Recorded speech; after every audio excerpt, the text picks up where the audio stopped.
So, what do you all think about the former first couple, the Obamas, getting a divorce? Is this true? That is what we will find out. Thank you for coming. My name is Joe Scardina. I am a guest library instructor assistant here at Georgia's Smyrna City Public Library. In this class, we will learn how to fact check to verify if a statement is true or false using a systematic approach. Before we begin, please set your mobile devices to silent or vibrate. Please do not take any photos.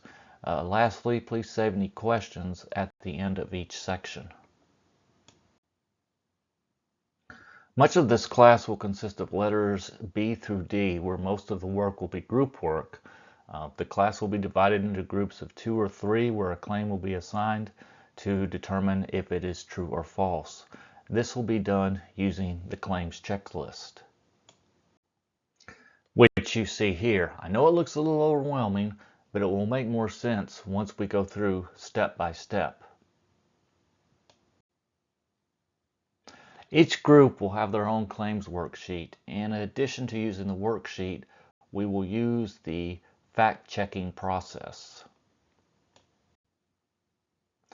which you see here. The chevrons are the stages in the process, and underneath each stage are the steps for completing that particular stage.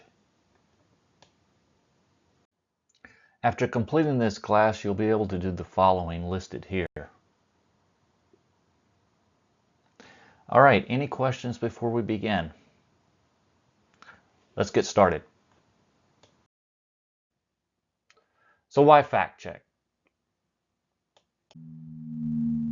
Take this example. This photo was taken in 1948, the day after the U.S. presidential election. The reason for the misprint was it was late into the evening and polls showed that Republican Thomas Dewey was ahead in the race. Harry Truman, however, pulled out a late win, making it one of the greatest political upsets in U.S. history. Fake news did not begin with social media or the internet, for that matter. Back then, like today, news was biased. Unfortunately, this type of misinformation is more widespread in this digital age. Here are some reasons for fact-checking.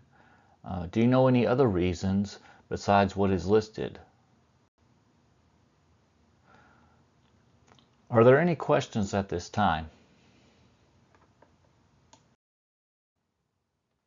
We've examined the why, now let's investigate the how. Let's get back to the example we started with. Again, here are the stages. Let's look at the steps under each one. After reading it twice, carefully ask yourself the first 2 questions. If the answer to both is yes, and there is a valid reason for the second question, then check to see if it is true. Otherwise, what is the point of going through the rest of the steps, unless you want to satisfy your own curiosity? Here we document our claim so that we have some traceability as we progress further in the process. So, what are some of the key words or sources from the claim? To find this answer, we have to ask the right questions. 1. Who? Michelle and Barack Obama. 2. Ask what is happening. They are divorcing, supposedly. 3rd, ask what is the source, if there is any. In this case, it is the BBC. Next, we use the keywords we documented to find the validity of the claim, either through a fact-checking site or search engine like Google. Listed are some of the most notable fact-checking sites, and the descriptions of the sites and what they check for. So which ones do we use? Seeing that the Obamas are technically no longer public figures, our best bets would probably be Google Fact Checker or Snoops.com. Between those two, Google Fact Checker is the better option considering what it checks for. This is where we also list the sources that address the claim, and we build a query based on our keywords. For example, Obama's, divorcing.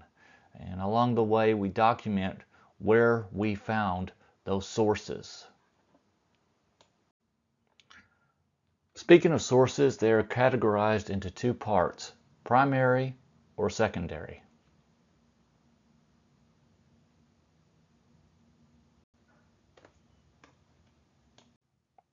Here are some examples of the types of sources.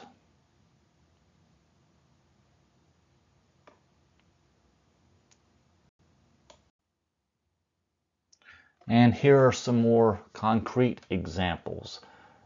The closer we can get to the primary source, the more credibility we'll have. Here we evaluate the sources we found. We evaluate by primarily checking the author's credentials. We do this either through viewing them on the host site, such as BBC or USA Today. We can also use Wikipedia, although it is not the host site. Here on Wikipedia, if we press Ctrl F and type the author's first and last names, we see the highlighted text. J. Stahl may not be the actual reporter, but if we click on CBS, let's see what we get. Look here. J. Stahl listed under number 12 in the references section. For Kupemba, we go to Google, click News, type her full name, and here we see the news articles she has written. In the third column, Sources to Validate or Dispute Claim, we document the author's credentials and where we found them. At minimum, check at least 2 secondary sources. The more the better. Now we are ready to decide if the claim is true or false. Based on our sources, the claim is false. Earlier we mentioned using fact-checking sites. Question: why should we not use fact-checking sites alone?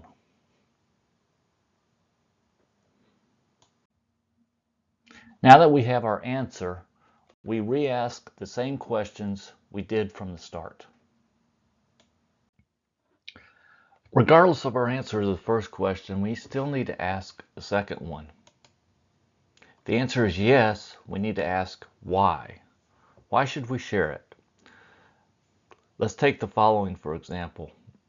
5 years after Ronald Reagan left office as U.S. President, he announced in a letter to the American people that he was in the beginning stages of Alzheimer's disease. Now, I want to ask you all this question.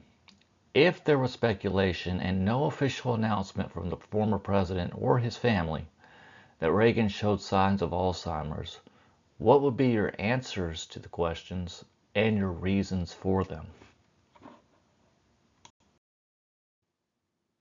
Let's do a group exercise where you will be divided into 3 groups where there will be 1 group per computer.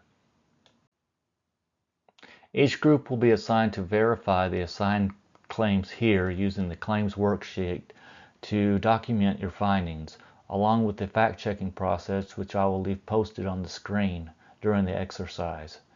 You will have 8 minutes to verify your claim. After the time has expired, a spokesperson will open their claims worksheet, which you see here, and have 1 minute to describe how your team arrived at your claim and 1 minute for the class to offer any suggestions. Any questions?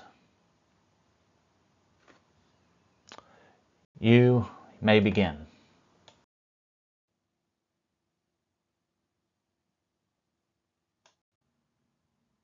Now that we have completed the exercises, take a moment after class to refer to the SIFT method for checking to see if a news story is fake. The SIFT process was created by Michael Caulfield, a professor at Washington State University in Vancouver. You can find more details at the URL listed in the handout.